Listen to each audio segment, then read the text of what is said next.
Monsieur le ministre Mouindo Nzangi, bonjour.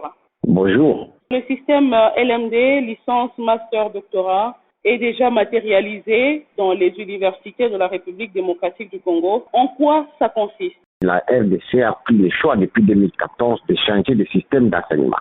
Et donc la RDC a opté pour l'introduction du système LMD à la République démocratique du Congo de l'enseignement du supérieur.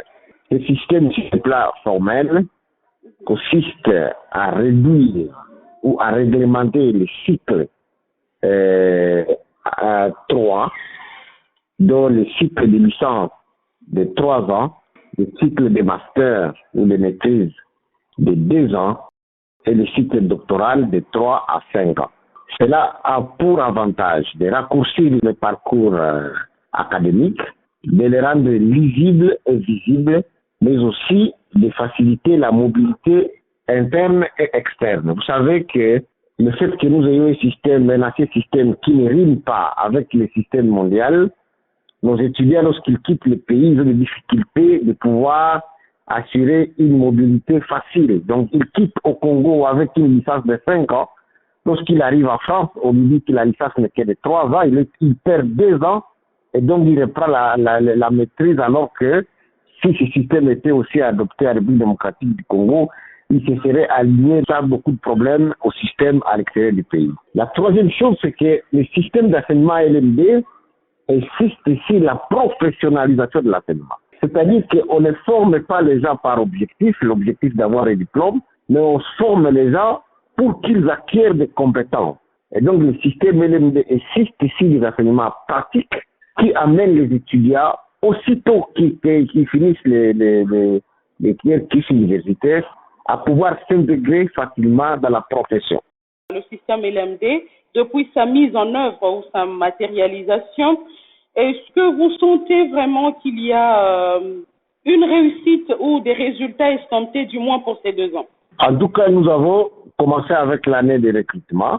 Cette année, nous sommes à l'année qu'on appelle le L2, c'est-à-dire la deuxième année. L'année prochaine, nous allons avoir les premiers diplômés du système LMD, notamment les licenciés. Quand je parle des premiers diplômés, ce sont les premiers diplômés de cette généralisation. C'est-à-dire, à partir de l'année prochaine, on va avoir des licenciés du système LMD. C'est à partir de ce moment-là que nous allons commencer à évaluer. Mais je voudrais vous dire que le système est mis en place pour 5 ans.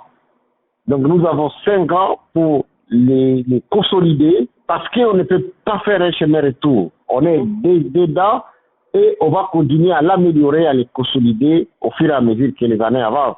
Les enseignants ont-ils été préparés à ça au préalable? Les enseignants sont préparés à toute éventualité. C'est comme ça que je vous dis que le processus étant de 5 ans, nous allons continuer à faire des mises à jour pour que nos enseignants, bien évidemment, s'accoutument à ce nouveau système d'enseignement. Nous avons un décret du Premier ministre portant l'organisation de fonctionnement de l'LMD. Tout cela pour que dans ce processus d'apprentissage des nouveaux systèmes, nous puissions tous être au même pied d'égalité. En tout cas, l'LMD est bien évidemment effectif dans tous les établissements et dans toutes les filières du pays. L'autre volet de la question, Monsieur le ministre, c'est en rapport avec les infrastructures universitaires dans notre pays.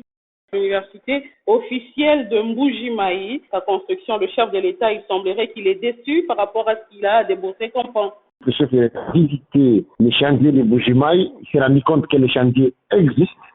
Je voudrais bien vous rassurer que ces chantiers existent, il n'y a aucun fonds qui a été détourné, ce serait de la mauvaise propagande. L'entreprise qui a gagné les marchés n'a reçu que 30% des fonds qu'il devait recevoir. Il fait la suite des travaux après financement. C'est le contrat qui a été signé et le gouvernement paye des factures. Ce que les gens ont remarqué, avec raison, c'est que le chantier que j'ai lancé au même moment avec Mbuji-Mayi était plus avancé que le chantier de Mbuji-Mayi. Et la raison, elle est simple.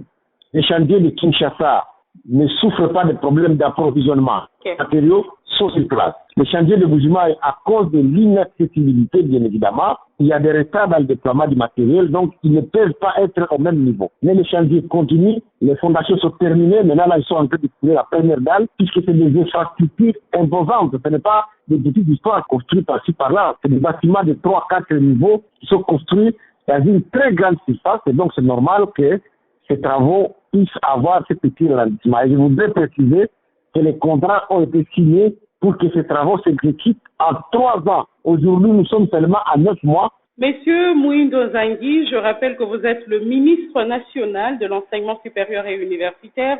Shalom Radio vous dit merci. C'est moi qui vous remercie.